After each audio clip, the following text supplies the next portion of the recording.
Beberapa waktu terakhir ini, media sosial sedang dihebohkan dengan sosok karakter dari Hagiwagi dan Mami Longlegs.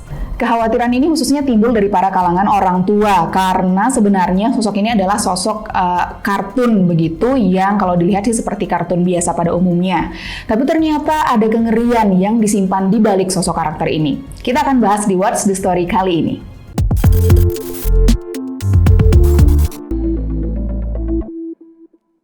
Seorang pengguna TikTok membagikan pengalamannya di sosial media. Ia mengatakan sang anak yang sering menonton Hagiwagi dan Mami Longlegs malah mengatakan kalimat yang seharusnya tidak sang anak katakan.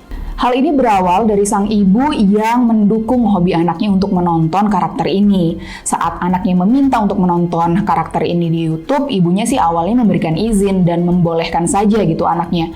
Karena memang karakter ini kalau dilihat dari mata orang awam, apalagi seorang ibu yang tidak terlalu teredukasi dengan baik, sosoknya seperti karakter kartun anak-anak pada umumnya.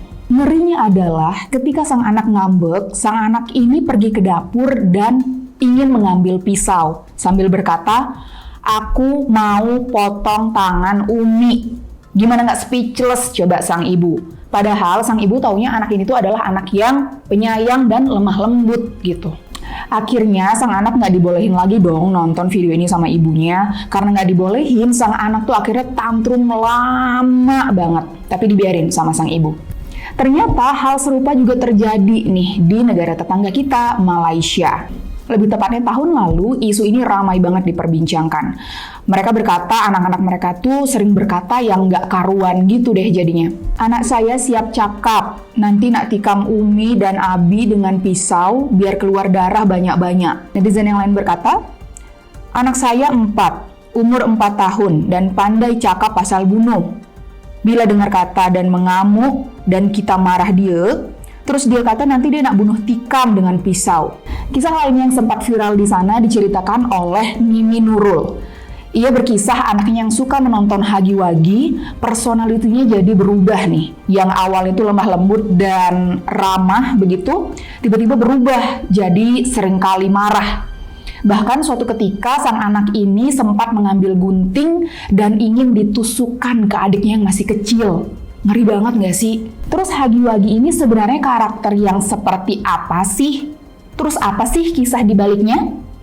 Oke, Hagiwagi ini adalah salah satu maskot dari sebuah video game berjudul Puppy Playtime yang dikembangkan oleh MOB Entertainment. Hagiwagi digambarkan sebagai sosok yang berwarna biru nih, dengan mata besar dan mulut yang besar serta gigi-gigi yang tajam. Game ini sudah dirilis sejak tahun 2021 dan sempat viral tuh. Tapi game ini di-banned di beberapa negara seperti salah satunya adalah Inggris. Dalam gamenya sendiri sebenarnya secara garis besar bercerita tentang sebuah pabrik boneka Puppy yang mendadak bangkrut. Para pekerjanya menghilang, pabriknya jadi terbengkalai. Nah, sebagai pemain nih, nanti kita akan ditugaskan untuk menyelidiki misteri tersebut, kenapa pabriknya sampai tutup gitu. Selama permainan nanti kita akan merasakan ketegangan yang luar biasa, karena selama pencarian dan pemecahan misteri ini, nah karakter Hagiwagi ini yang nanti akan mengejar kita selaku pemain dengan tampilannya yang sangat creepy tadi. Sedangkan Mami Longlegs ini digambarkan sebagai perempuan yang memiliki tampilan mirip dengan laba-laba tapi berwarna pink. Tapi dari segi tampilan Mami Longlegs ini tidak terlalu creepy kalau kita tidak tahu story di baliknya.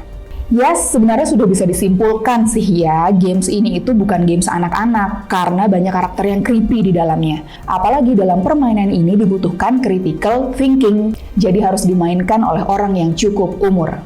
Tapi nih teman-teman, dua karakter ini mirisnya banyak diidolakan oleh anak-anak.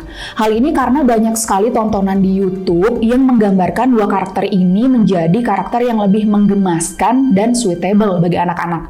Jadi karakter ini dikemas sedemikian mungkin sehingga terlihat cocok untuk jadi tontonan anak kecil. Nah, dari sinilah banyak orang tua yang kecolongan sehingga membiarkan anaknya nonton karakter ini gitu. Karena dikiranya kalau sudah kartun itu pasti adalah tontonan anak-anak. Padahal walaupun sudah dikemas menggemaskan, di YouTube itu masih banyak kok channel-channel yang tetap menceritakan cerita asli dari Huggy Wuggy dan Mommy Longlegs ini, yaitu di mana mereka tuh capable untuk membunuh. Kalian bisa bayangin kan gimana kalau tontonan itu ditonton oleh anak kecil, gimana dampaknya bagi mereka. Pastinya kita semua sudah tahu ya apa dampaknya bagi anak-anak kalau mereka menonton sesuatu yang berbau kekerasan, begitu. Dilansir dari Liputan 6, terdapat sebuah studi yang menunjukkan bahwa 85% struktur otak anak sudah bertumbuh secara optimal di usia 3-5 tahun. Dengan demikian, orang tua itu harus lebih berhati-hati di usia rentang tersebut. Berhati-hati mengenai konten apa yang diterima anak secara visual untuk dirinya, karena anak-anak akan cenderung melakukan apa yang mereka lihat.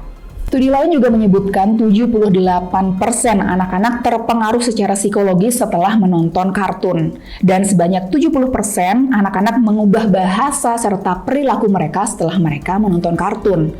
Ya kurang lebih hal ini menjawablah kenapa anak-anak yang awalnya soft spoken tiba-tiba kalau tantrum bikin kita jadi speechless. Emosi itu kan juga menular, dia dikerjain lalu marahnya teriak-teriak. Itu bisa saja teringat lalu diikuti, kata psikolog Dr. Imelda Ika Dian Oriza MC ketika dihubungi healthliputan6.com. Dan faktanya lagi yang perlu diperhatikan oleh terutama orang tua adalah tayangan kartun yang berbahaya nggak cuma yang sudah jelas-jelas punya tampilan yang creepy seperti Huggy Wuggy dan Mommy Longlegs, apalagi juga karakter ini punya story yang sangat kelam dan horor gitu di baliknya. Tapi kartun dengan tampilan yang menggemaskan, yang sudah legendaris, yang bahkan sudah tampil di televisi, juga belum tentu nih sesuai untuk menjadi tontonan anak. Hal ini bergantung dari usia si anak itu sendiri. Karena menurut penelitian di tahun 2009, di Amerika itu terdapat 70% dari program anak itu ternyata mengandung kekerasan. Dan sebanyak 91% game yang padahal sudah diberi label sesuai untuk anak umur 10 tahun ternyata juga mengandung kekerasan.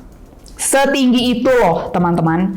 Jadi ya saran dari Heavy sih, mulai sekarang kita harus benar-benar menyaring apa yang ditonton oleh anak. Tidak cuma orang tua, karena tanggung jawab ini juga tanggung jawab bersama kita yang memiliki anak kecil gitu di sekitar kita. Karena nggak serta-merta nih cuma sebatas ngelihat, wah itu kartun tuh berarti bagus ditonton untuk anak. Nggak segampang itu ya teman-teman. Selain itu, sebaiknya kalau menonton itu tetap harus ada dampingan dari orang tua.